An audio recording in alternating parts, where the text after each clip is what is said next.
Selamat pagi anak-anak kami sekalian, peserta didik SMP Negeri 1 Silai Sabungan, terkhusus untuk kelas 7.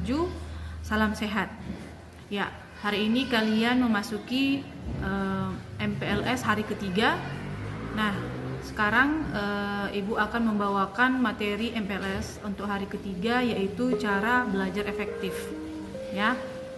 Jadi sebelum Ibu memulai untuk melanjutkan materi ini, Ibu harapkan kalian, anak-anak didik sekalian, mempersiapkan hati dan pikiran untuk bisa menerima materi ini dengan baik, ya, supaya nanti materi ini bisa kalian pahami dan kalian lakukan dalam kehidupan yang nyata. Nah, sebelum Ibu lanjut, ada baiknya kalian persiapkan dulu buku catatan dan juga pena, karena nanti saat Ibu menjelaskan, kalian silahkan untuk mencatat poin-poin penting. Karena nanti di akhir materi ini Ibu akan memberikan beberapa pertanyaan untuk melihat apakah kalian mengikuti video atau materi ini atau tidak. Jadi siapkan pena ataupun alat tulis yang lain dan buku catatan. Catat hal-hal penting, poin-poin pentingnya, terutama nanti tips-tips yang Ibu akan sampaikan nanti, supaya nanti kalian bisa menjawab pertanyaan di akhir materi ini. Baik, kita lanjut langsung ya. Materi yang akan Ibu bawakan yaitu cara belajar efektif. Nah, sebelum kalian akan mengetahui bagaimana tips atau cara belajar efektif, ada baiknya kalian mengerti dulu apa artinya itu belajar efektif. Ya, jadi belajar efektif itu adalah proses belajar peserta didik yang berhasil guna. Maksudnya apa berhasil guna? Proses belajar itu akan nanti pada akhirnya memberikan kontribusi atau manfaat atau memberikan dampak positif kepada peserta didik dalam ranah kognitif, afektif, dan psikomotorik. Jadi maksudnya ketika nanti kalian bisa melakukan belajar efektif, tentunya itu nanti akan memberikan dampak yang bagus, dampak yang baik pada nilai kalian, terutama pada nilai kognitif dan lalu sikap, afektif, dan juga psikomotorik. Jadi anak-anak sekalian perlu mengetahui trik-trik bagaimana cara belajar yang efektif, seperti itu ya. Nah, lanjut kita pada tips dan cara belajar efektif itu tadi. Jadi pada materi sekarang ini Ibu akan memberikan 10 poin penting tips dan cara belajar efektif. Ya, kalian cermati dan pahami satu persatu, boleh dicatat. Nah, yang pertama yaitu adalah niat dan motivasi belajar. Jadi anak-anak didik sekalian, kalian perlu untuk memupuk niat dan motivasi belajar. Ya, niat belajar itu ditunjukkan dengan sikap yang sungguh-sungguh dan serius saat belajar, baik di rumah ataupun di sekolah. Ya, sedangkan motivasi dalam belajar itu adalah suatu dorongan untuk melakukan kegiatan belajar dengan sepenuh hati untuk mencapai suatu tujuan. Jadi niat dan motivasi ini sedikit berbeda, tapi saling berhubungan ya. Jadi niat itu adalah inisiatif kalian ditunjukkan dengan serius ya, lalu dibarengi dengan adanya motivasi belajar. Kalau ada niat tapi tidak ada motivasi belajar, itu pun kurang seimbang. Jadi kedua-duanya harus selalu dipupuk secara bersamaan. Nah, ketika kalian mengikuti kegiatan pembelajaran, tentu ada dorongan untuk mencapai suatu target. Misalnya topik kalian yang akan kalian pelajari pada hari itu adalah tentang mengerjakan aljabar. Nah, kalian pasti punya motivasi, yaitu supaya kalian mengerjakan nanti soal-soal aljabar seperti itu contohnya. Jadi kalian harus punya itu pertama, niat dan motivasi belajar. Karena ketika kamu sudah punya niat dan motivasi belajar yang baik dan tinggi, kamu tidak akan mudah teralihkan oleh berbagai tantangan ataupun gangguan, serta punya semangat juang yang tinggi dan untuk terus menambah wawasan dan memperbaiki diri. Ya, karena orang yang semangat, orang yang punya niat dan motivasi belajar, pasti meskipun ketika ada gangguan ataupun hambatan, dia akan mencari solusi. Dia akan mencari solusi bagaimana supaya dia bisa mengikuti pelajaran tersebut. Jadi anak-anak sekalian, pupuklah niat dan motivasi belajar terlebih dahulu. Ya. Lalu yang kedua adalah disiplin belajar. Ya. Disiplin belajar dalam hal ini adalah anak-anak sekalian bisa membagi waktu, membuat jadwal, ya. Kapan bisa belajar, kapan bisa mengerjakan kegiatan yang lain, kapan punya waktu istirahat. Jadi disiplin belajar dalam artian membuat jadwal belajar, ya. Disiplin belajar tidak hanya mematuhi tata tertib yang ada di sekolah. Kamu juga dapat membuat jadwal belajar di rumah dan harus dijalankan saat ada di rumah. Nah, dengan adanya jadwal belajar di rumah, kamu bisa mengatur waktumu, kapan waktunya untuk belajar, kapan waktunya untuk istirahat, atau kapan waktunya untuk membantu orang tua. Nah, jadi bila kamu sudah mempunyai jadwal belajar yang teratur, kamu tidak akan menunda-nunda untuk mengerjakan tugas ataupun membaca materi yang diberikan oleh guru. Jadi penting ya nak punya waktu belajar, disiplin belajar juga, karena di masa sekarang pembelajaran dari rumah, guru tidak bisa mengkontrol langsung. Jadi kalian diharapkan mempunyai inisiatif untuk membuat jadwal belajar sendiri. Kapan mengalokasikan waktu untuk mengerjakan tugas-tugas. Nah, selain itu kalian juga punya waktu nantinya di rumah, misalnya membantu orang tua ataupun istirahat. Seperti itu. Jadi penting sekali untuk punya jadwal belajar, ya. Lalu yang ketiga adalah suasana belajar, ya. Supaya bisa belajar dengan efektif, tentunya suasana belajar itu harus nyaman dan kondusif. Nah, suasana belajar yang dimaksud adalah bagaimana keadaan di sekitarmu ketika kamu belajar, ya. Ruangan belajarmu, ya, kamar ataupun meja belajarmu, apakah sudah bersih atau masih berantakan? Nah, suasana ruangan belajarmu apakah ribut? Ya, apakah ada gangguan? Sebentar-sebentar ada yang masuk atau ada yang manggil, seperti itu. Nah, kalau seperti itu terjadi, tentu saja kamu tidak akan efektif dalam belajar. Nah, jadi anak-anak sekalian, penting juga tadi ketika kalian sudah membuat waktu untuk belajar, kalian bisa meminta tolong atau meminta izin mungkin kepada orang tua atau kakak atau adik untuk tidak mengganggu terlebih dahulu, supaya suasana belajar kamu bisa nyaman dan kondusif tanpa ada gangguan atau bising, ya. Karena bila nanti suasana tidak kondusif atau tidak nyaman, tentunya kamu tidak akan fokus dalam belajar dan pada akhirnya kamu tidak akan efektif dalam belajar. Seperti itu. Nah, selain itu, suasana belajar yang kondusif dan nyaman juga akan membuat kamu fokus tadi, ya. Selain itu, kamu juga harus memperhatikan kondisi fisik dan pikiranmu, ya. Jadi tidak hanya sekedar tadi ruangan, tidak hanya sekedar tadi kebersihan, tetapi juga kamu harus memperhatikan kondisi fisik dan pikiranmu. Ketika kamu sakit ataupun sedang lelah, pasti tidak akan semangat untuk belajar, kan begitu, ya. Jadi itu suasana belajar harus diperhatikan, ya. Suasana belajar harus diperhatikan. Jadi ketika kondisi ruangan belajarmu rapi, semua sudah tertata, sudah ada buku tersedia di sekitarmu atau di meja belajar, pena sudah tersedia atau alat-alat tulis, ya kan? Dan juga kondisi kamar yang tenang, nyaman, tidak panas atau tidak dingin, dan juga kondisi badanmu yang fit, itu akan memberikan pengaruh supaya bisa belajar secara efektif, seperti itu. Lalu tips ataupun cara untuk belajar efektif yang keempat adalah fasilitas belajar, ya. Nah, fasilitas belajar di sini, ya, maksudnya seperti alat-alat tulis tadi, ya. Segala hal yang mendukung kamu untuk bisa belajar dengan efektif, ya. Jadi persiapkanlah fasilitas yang mendukung proses pembelajaran atau proses belajarmu. Nah, seperti tadi, alat-alat tulis, buku cetak, buku catatan, pensil atau pena, kamus, dan terlebih dahulu juga handphone, ya. Karena kita kebanyakan pembelajaran online, handphone sangat diperlukan pada saat ini. Jadi anak-anak sekalian, tolong dipersiapkan terlebih dahulu itu fasilitas belajarnya supaya nanti bisa mendukung kamu bisa belajar dengan efektif, ya.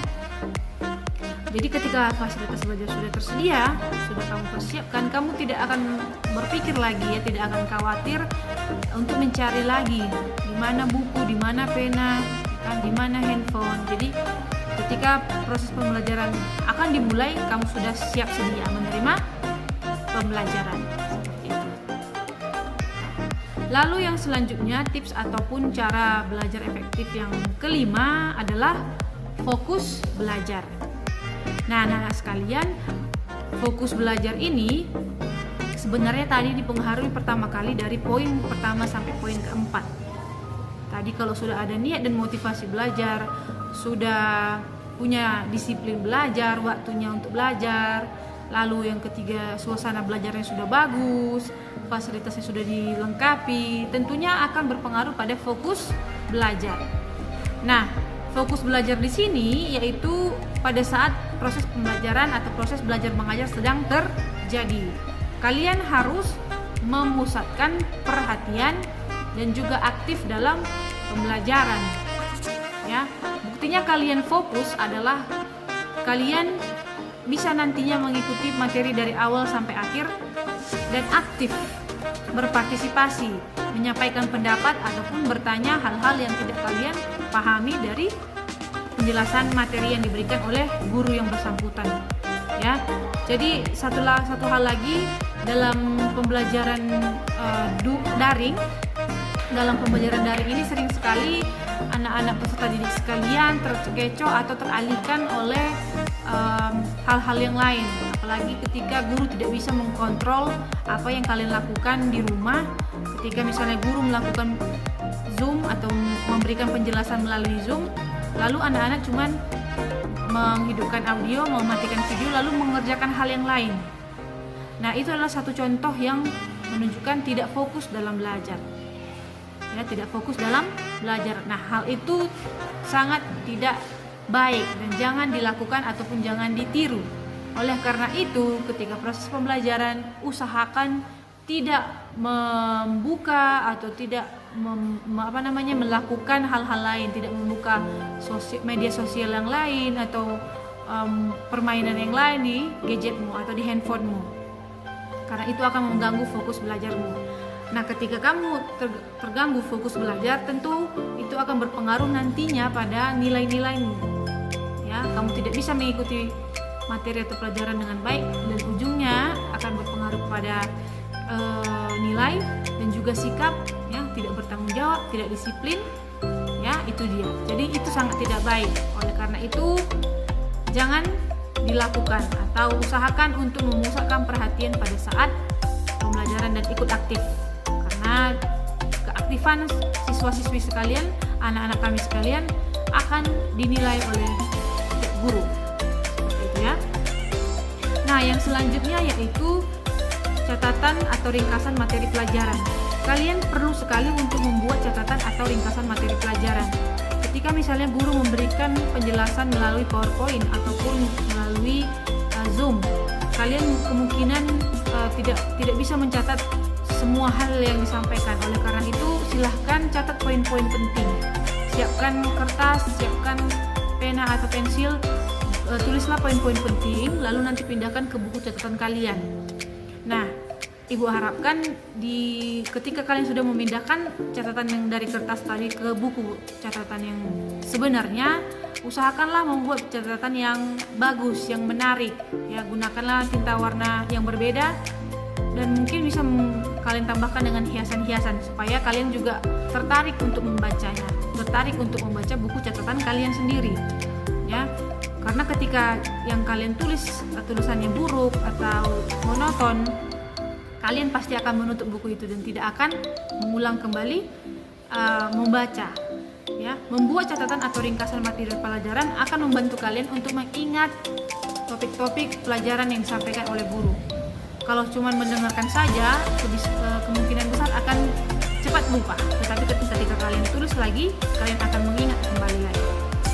Gitu ya. Lalu yang ketujuh yaitu belajar atau diskusi kelompok.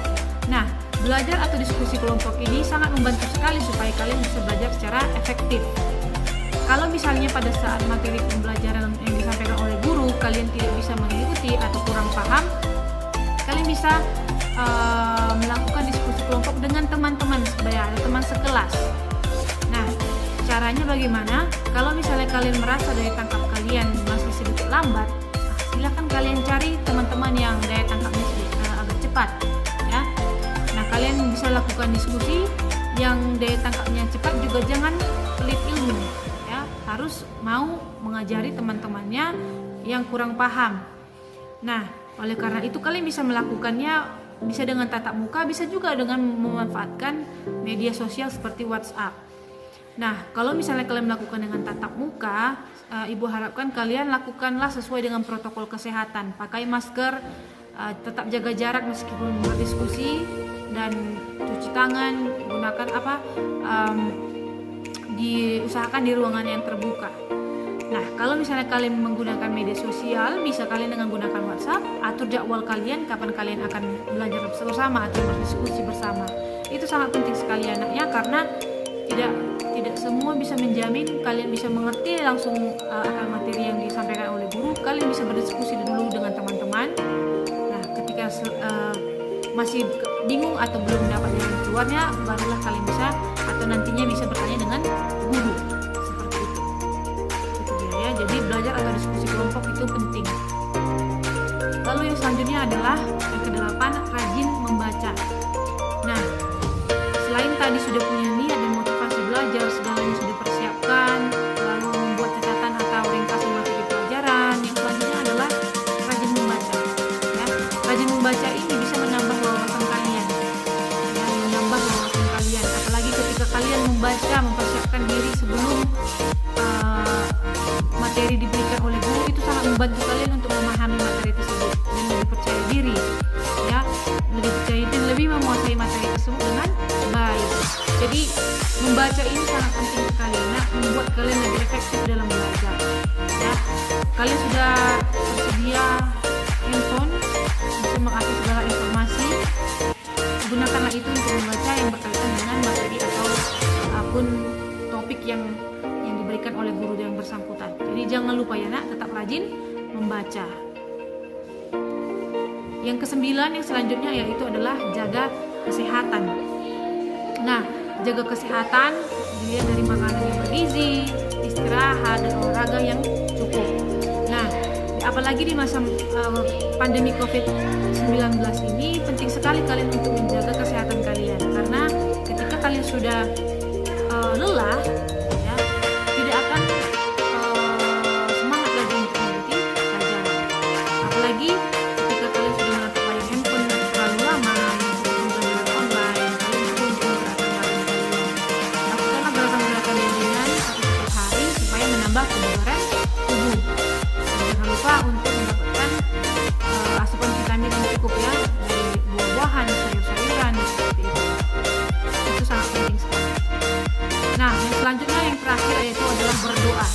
Jadi anak-anak sekalian, sebelum dan sudah belajar atau berdidik, harus dan sebaiknya berdoa untuk memohon pertolongan dan bimbingan dari Tuhan Yang Maha Esa, agar dalam proses belajar kalian bisa menerima materi dengan sebaik-baiknya, serta nantinya bisa berguna untuk kehidupan. Dengan kalian sering berdoa, tentu akan menambah poin plus ya, penilaian bagi guru untuk sikap spiritual anak-anak peserta didik sekalian. Jadi ingat ya, tetap lakukan berdoa. Nah, itu dia tadi 10 tips atau cara belajar efektif ya. Anak-anak sekalian, Ibu harapkan bisa mengikuti materi ini dan juga bisa memahami dengan baik, karena sebentar lagi Ibu akan membagikan link presensi sekaligus daftar pertanyaan ya. Pertanyaan nanti langsung ada di situ, kalian silahkan jawab nanti berdasarkan penjelasan yang sudah Ibu berikan ini ya.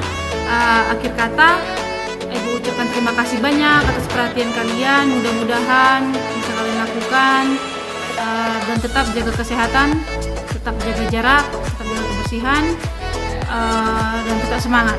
Salam sehat.